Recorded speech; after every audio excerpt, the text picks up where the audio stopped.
Welcome back to Making Money Matter, ladies and gentlemen. I've got him back. It's been the year of living dangerously for Mr. Corbett. Actually, it's been a year in transition for Kingston Resources. Andrew Corbett is the Managing Director and CEO of Kingston. ASX code is KSN, but you can see that behind his shoulder. Absolutely. Not hard to remember. But last time I was talking to Andrew, and if you want to go back and have a look at that conversation, it was in April of last year. I'm talking now in March, so almost a year. That's why I said it's a year of transition. And they started back with 3 people in 2016. We're now in 2025. They've now got hundreds. And the last time we spoke, you were doing the tailings, getting some cash flow. But now you're a miner. Yeah, absolutely. That's why I wanted to talk to you. It's been a big couple of years. And look, thanks, Kerry, for having me back. It has been too long, but we've just been busy. So That's getting good. on with the job. So no, it's big change. So, I mean, 2016, we were 3 people, like you said. We're now about 140, 145. Oh, wow. And hiring, we've got more ads up than I care to count at the moment. So we're constantly looking to hire. Okay. Because we're an owner miner, and that's one of the things that we're very much trying to be different, a point of difference with Kingston, in that we believe the best way to control your costs is manage all your risks yourself, including the mining. So not bring contractors in. So we're open pit owner mining, and we've already got 4 underground miners that work for us, and we're started in the underground. So it's a big change.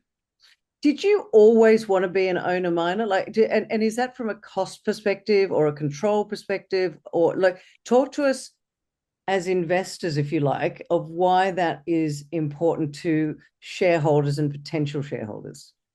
I cut my teeth as an underground mining contractor. That's how I started. I'm an underground mining engineer, started as a contractor. So there's nothing worse than a reformed underground contractor. It's like a reformed smoker, right? So I understand where the margin and the leakage goes with contractors. Okay. And because you're a small operation, you need to manage the risks for yourself. For example, you have a problem with blasting or whatever, the contractor will charge you variations, whereas if everyone works for me, I just get on and fix it. I know what my costs are. So there's 2 things. We chose to do it corporately.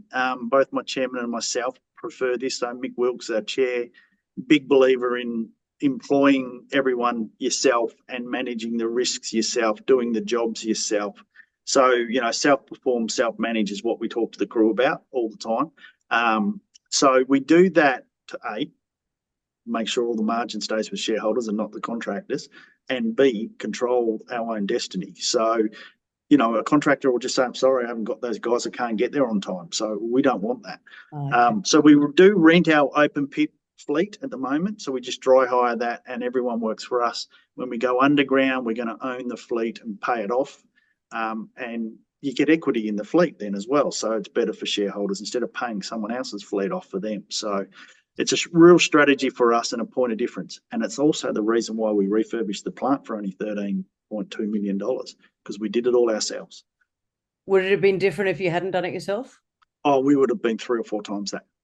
Really? Yeah, we had quotes. There was certain parts of the plant we got a quote for to refurb it. If we had outsourced an example, it was 2.2 million, and we did it for $400,000. Wow. And we're not cutting corners. We're just cutting out the waste. So there's time and a place for contractors. For example, we're not drillers, so we have drilling contractors. When we're going to be doing raise bores underground, we're not a raise boring company. We will bring in people for that. There's obviously core skills that we're not going to do, but as much as we can, we'll do it ourselves and keep it in-house. Okay. I said a moment ago that when we last spoke, you were getting the tailings, getting the start of cash flow, which is really important, ladies and gentlemen. They're not having to go back to the market. They're starting to get the cash flow to come into the company. But now, as I speak to you, you're actually open pit mining as well as starting to drill the underground. Can you explain to our audience out there again the shareholder value in doing that and how you're expanding this project? Yeah. So if we step back in early 22, Jan 22, we took over Mineral Hill. It was tailings retreatment, losing money. We turned by April, we'd lifted the production rates. So basically went from 50 tonne an hour to 90 tonne an hour through the plant. And we started to make money on the tailings project. We then ran that tailings project. We processed 1.6 million tonnes at 1.2 grams per tonne, recovered 60% of the gold, sold $100 million worth of gold and made $26 million of operating cash flow out of a tailings project that everyone told us wouldn't work. So we sort of, we cut our teeth. We learned how to be miners, even though it was tailings mining, wasn't hard rock mining, but we cut our teeth. We trained our people up. All those people that were in the tailings mining team are all in our open pit mining team now. So we took them all across. There was only I think there's 22 of them, and now there's 40 of them.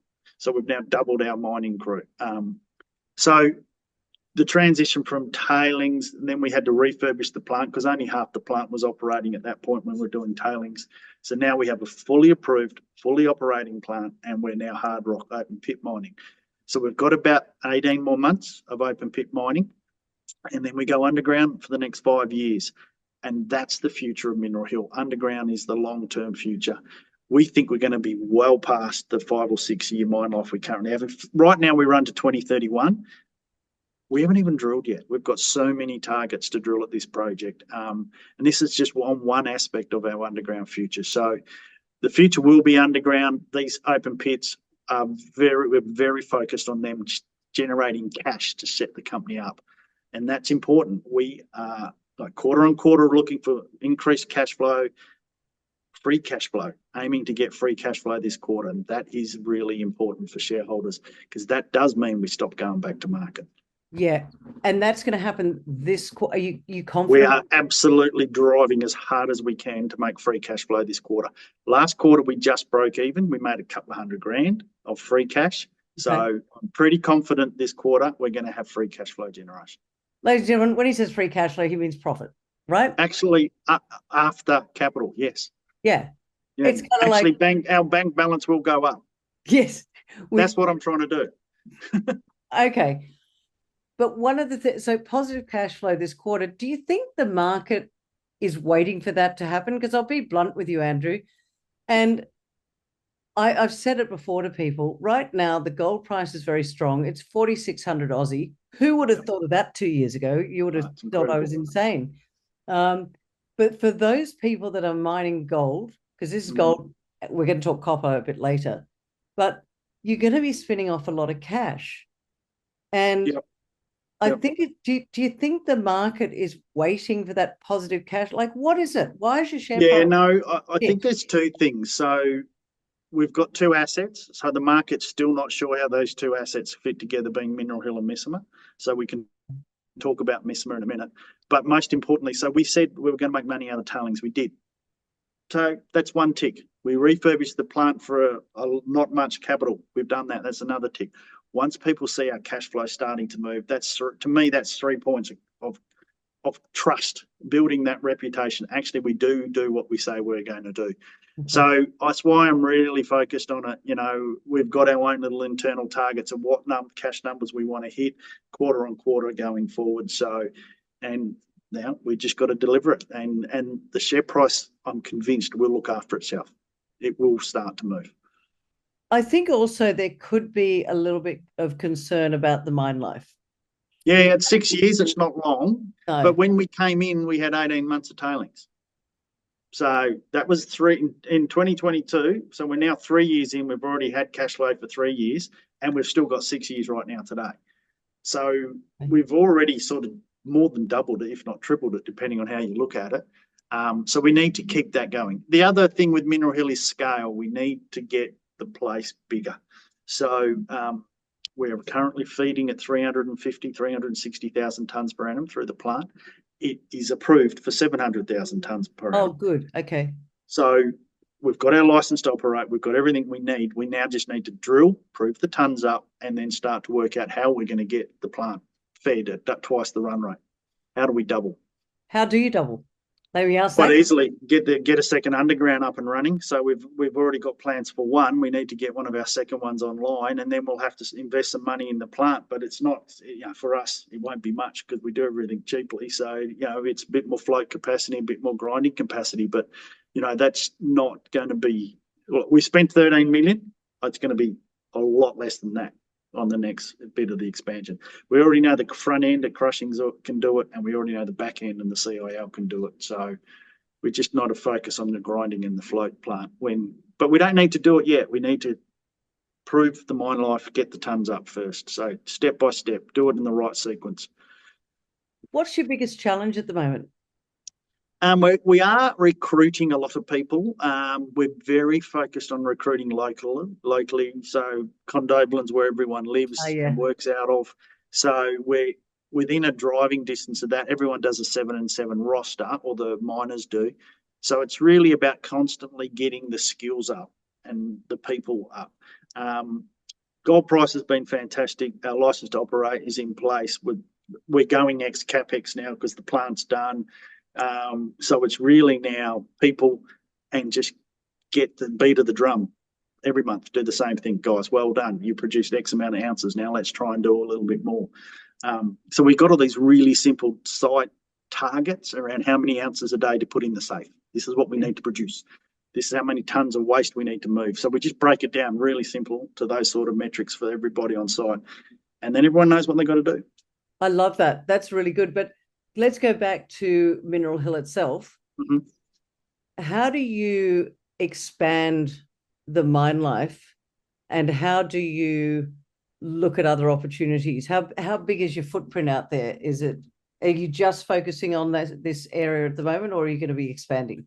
No, we're just right now today focusing on drilling our own targets, but very, very open and mindful of what is around us that can be trucked to Mineral Hill.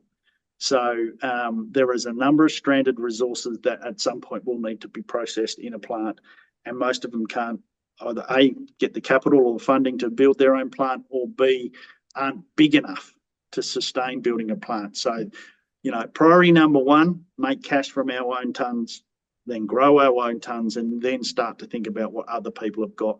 The best bang for shareholders is for us to put our own tons through the plant first, right? So that's 100%. The priority. Yeah, so in terms of, let me share the underground slide, because this is, I think this is important to see. So our underground right now is what we call the Southern Ore Zone. That's the one ore body that we're focusing on bringing back into production. That's the one that's already got up to 5 years mine life. We've then got an ore body here called Jack's Hut, which has a separate decline, which that's next. Then there's this other ore body, which is mostly stoped out, but we need to go back and look for what we can get out of it, called the Eastern Ore Zone. There's another ore body here called Parker's Hill, which we can get at from underground, or potentially could be an open pit.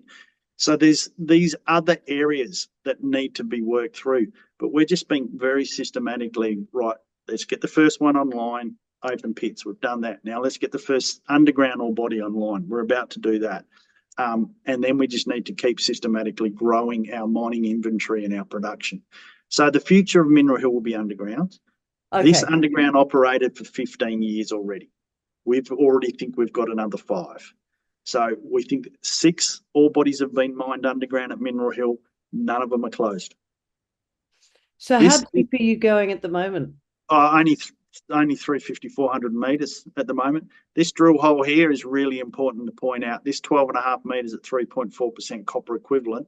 So it's a polymetallic ore body. So it's copper, lead, zinc, silver, gold, like Peak, and like Hera was, and like a lot of Cobar ore bodies.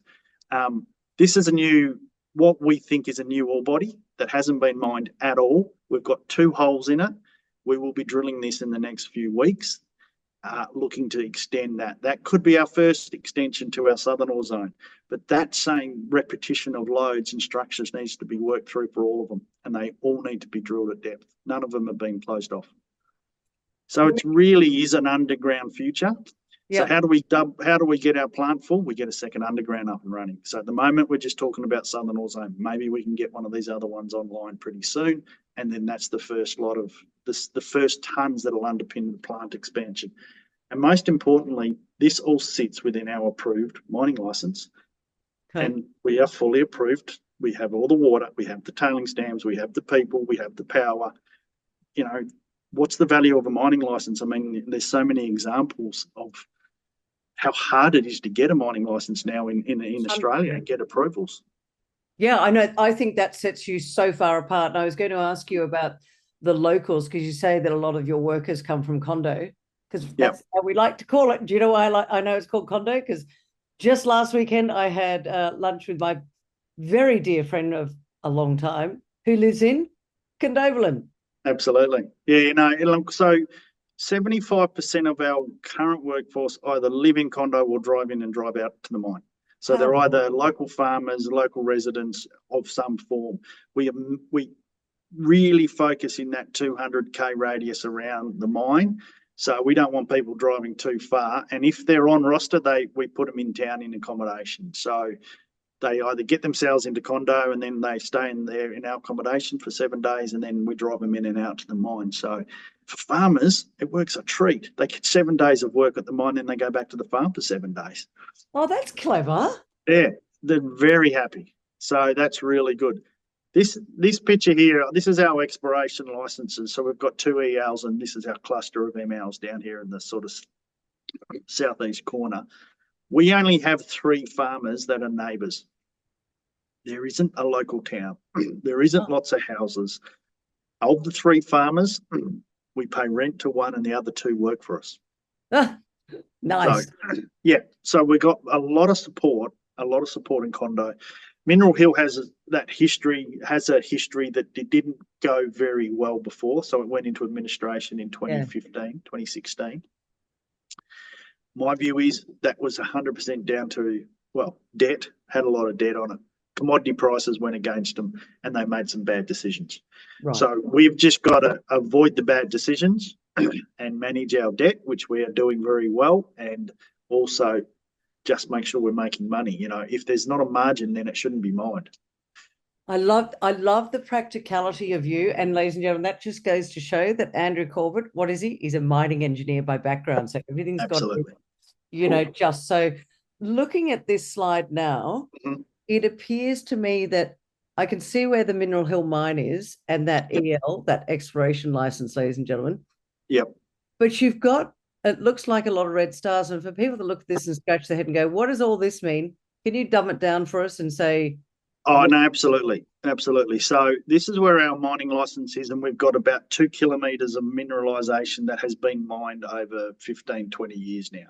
So that's the 6 or 7 ore bodies. So 6 ore bodies underground and 1 ore body in the open pit that we're currently mining. So 7 ore bodies in 2 kilometres, which sits down here in our ML. Just down here, this box I'll point out first, this is our friends at Talisman. They've got a discovery called Durnings, which is at 11 kilometres from our plant. So that's sort of southeast. And then if you start to head northwest. Sorry to interrupt you, Andrew. With Talisman, is that a stranded asset? Would they be using your plant if they find something down? I mean, it's way well, it's early days, so they haven't got a resource yet, but it is definitely a polymetallic ore body, so copper, lead, zinc, silver, gold, so Mineral Hill can process it. It's 11 k's away. Is it going to be big enough to justify a standalone project? Time will tell. Right. Would we love it to come to Mineral Hill? Yes, we would. Of course you would. All right. Sorry to interrupt. I just wanted to get that clear. No, very, very good. So this Bogon is our first sort of exploration target that we need to drill, which hopefully will happen once we finish the current underground drill program. So that's about 3 or 4 months of underground drilling we're doing now. Then we'll get on to some surface drilling. Again, managing our cash flow, live within our means. Right. So the site has to sustain itself and pay for its own drilling at the moment, right? That's what we're trying to do. So that's our number 1 drill target. Then we start to step up into the next EL, and these are our probably sort of in order, this China Workings, Long Panel, Majuba, all through here, priority targets that we want to look at and drill holes in. The grey, let's call it, whatever you call it, grey patches are lead soil anomalies, geochem soil anomalies, which is what we're looking for. This is how Federation was found. This is how some of the Cobar discoveries are all being found. Some appeals success with their discoveries, lead soil anomalies, and you drill under them. You do the work, do the geochem, do the geophysics, and then drill the holes. So that we're getting now to the point of getting ready to drill holes. Some of these are drill ready, others need a bit more geochem and geophysics work done on them. So very exciting. And we haven't really done any exploration here yet. And you come back to what's holding back the share price? Maybe it's a bit of drilling. Maybe we've got to get some drill holes going. to get people excited about how big this project could be. Yeah, probably. Yeah, I do think that people are going, oh, it's just a short mine life. But actually, ladies and gentlemen, I just want to say, in looking at this, and again, I'm not giving you financial advice. I'm just looking at it from purely, I guess, a hands-off, if you like, is what I like is, Andrew, you're treating this very much like a business. You're watching the pennies. You're making sure that shareholders are not going to be diluted to buggery. Am I right? Isn't that our job? Yeah, well, You yeah. know, some people, I don't know, some people look at these more, some people run the mining companies as it's their job to drill holes or it's their job to produce gold. My job is to get a return for shareholders. Yeah. It's that simple.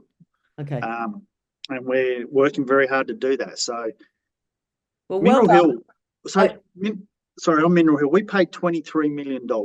Yep. We've now got $34 million of operating cash flow out of it so far. Now, yes, we have spent a bit more. We spent about 55 million, but mark my words, we will get all of that back and some. What'd you spend the 55 on? So all up, purchased 23, and then we've invested in the plant, invested in the underground. So we've been investing. So all up, including the purchase, we've spent $55 million on this thing, and we're already at $34 million operating cash flow. And last quarter, we did $6 million of operating cash flow. And as I said earlier, that's going to expand. Okay. And so, that gold price is looking pretty good. Just explain, if you could, before we move on, because I want to move on to Misima, if I could, quickly. When it's a polymetallic, so that's, what is it? Lead, copper, silver. lead, zinc, silver, gold. Yep. Love it. What's the challenge with that? Because, I talk to a lot of people, they've got a gold plant. What's the challenge with the polymetallic? Well, you need the right plant. Very good question, because there is only 2 operating plants in the whole Cobar Basin that can do copper, lead, zinc, gold, and silver, and that's Mineral Hill and Peak with Aurelia. So they're the 2 plants that have sequential float, so I can produce a copper concentrate, I can produce a lead concentrate, I can do a zinc concentrate, and then we can produce gold and silver bars. We're the only 2 plants that can handle every ore type in the Cobar Basin. But the question is that complex or? Yeah, look, it is. It is. You've got to have the metallurgy right. You've got to know what you're doing. You've got to be able to run your plant correctly. But you can do it very well and very profitably if you do your drilling, do your met testing, understand what your ore body's telling you, and process it correctly. So it can happen, absolutely. So we do a lot more drilling than what I'd like to, because I'd like to just mine them and make money, but we have to drill, we have to do the work. So all right. No, it's not like a standard gold plant, but we are also a standard gold plant. Right now today, we're just running the CIL. So we crush, grind, and run the CIL, same as every other gold plant in Western Australia. So we can do that. If we've just got a gold ore body, bang, we can do that. Okay. If it's just a copper ore body, we can just do the copper. If it's copper, lead, zinc, gold, we can do all of them. That's very clever. All right. Quickly, if you wouldn't mind, Misima Gold Project, that's the other one, because you've got sort of 2 arms, if you like. It's in Papua New Guinea. It's 3.8 million ounces, I believe. So it's big. What you doing with it? You're going to get rid of it? You're going to mine it? What's happening? We can't mine it because the CapEx is too big for us. 470 million capital. So what investors or shareholders should take away from this is that we're not going to be raising that sort of money. It has a 20-year mine life, of which 15 years are in reserves, 130,000 ounces per annum. It's a very big project. It's a company-making asset, but we just can't. The market's not going to support Kingston to build that project in PNG. So we started a process. We announced it in December. We're knee-deep in it, so I can't really tell you what's happening, other than we are running a 2-stage process. Okay. We've had a lot of interest. We are looking for either sale, joint venture, or earn in, or whatever it takes to deliver shareholder value. And again, everyone says, well, what do you want to do? Do you want to sell it or do you want to build it? I just want to get the share price up. That's all I want. Just get the share price up. So I've got to get Kingston shareholders value for the asset. We've spent $45 million on it. And what I'm looking for is a return on that and some exposure to the upside of it. So let's see where it goes. Do I think we're going to be building it? No, I don't. I think some companies are going to want to buy it off us. Some companies want to joint venture with us. Some companies want to do earnings on it. And all of that is on the table at the moment. So, all right, it's a watch this space. And timing wise, it's this year. Okay, it's this year. All right, let's wrap it up. That's as much as I can say. Let's wrap it up, Andrew. We'll get you back on without a year between conversations. But absolutely. Why should they sit up and take notice? Wrap it up and giving me a quick summary. Generating cash flow, positive cash flow. We've got a mine life, 6 years and growing. It's going to get bigger. And Misima is a free option on the gold price right now.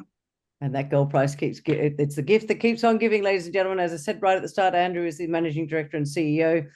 They are doing wonderful things out there in the Cobar area with Mineral Hill, and they've got the option up in PNG with Misima.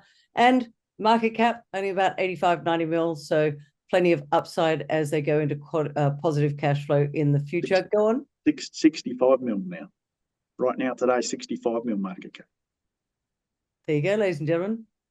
65. And if you go back to a couple of numbers that Andrew said before, we're going to be generating exactly. And yeah. Yeah. Now said, do some research or pick up the phone and talk to Andrew, and he'll tell you why he's getting excited. Andrew, great to see you. Let's have you back again soon. But thanks for chatting to us today on Making Money Matter. Thanks, Kerry. Really appreciate it.